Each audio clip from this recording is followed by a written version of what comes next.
عالم شیر صاحب پوچھتے ہیں مولانا صاحب یہ 6 کلموں کی کیا ہسٹری ہے؟ بظاہر تو یہ دیکھنے میں نے عبارت دیکھی اس میں کچھ نہیں، لیکن آپ یہ بتائیے کب سے شروع ہو گئے اور کب سے رواج پا گئے ہیں؟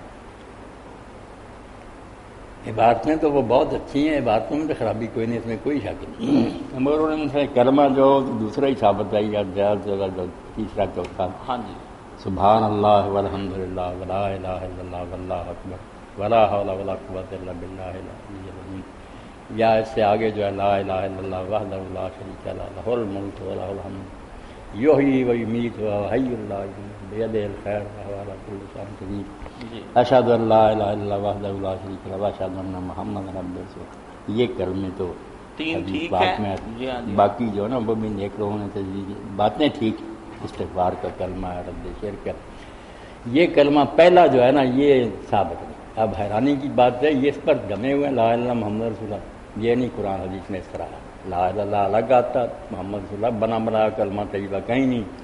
اس کو تو کہتے ہیں کہ پڑھو، جو 3 ہیں اس کے لوگ انکار کرتے ہیں، یہ کلمہ اس طرح بنا کوئی نہیں، نہ آیتوں میں نہ حدیثوں میں، الگ الگ دونوں ٹھیک، لا الہ بھی دین ہے، محمد رسول اللہ بھی دین کی جڑ۔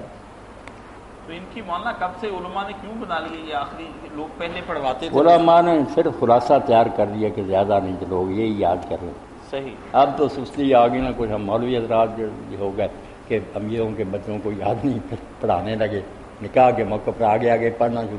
پہلے سنتے تھے کہ سناؤ ایمان کی 2 سے 6 کلمے بچے بچیاں یاد کرتے، وہ بھی اچھا سب چلو دیکھ بات، پھر آگے آگے پڑھو، پیچھے پڑھتے جائے، اب اس سے بھی کام ختم ہو گیا۔ جی، نکاح کے لیے یہ کوئی ضرورت نہیں، نکاح ضرور ہے کہ خطبہ پڑھا جائے، رجاء قبول کرا صحیح صحیح۔ اسی کے ساتھ ویسے کلمے جو ہے نا پڑھتا ہے، کلمے بہت اچھے ہیں، ان میں کوئی بات نہیں۔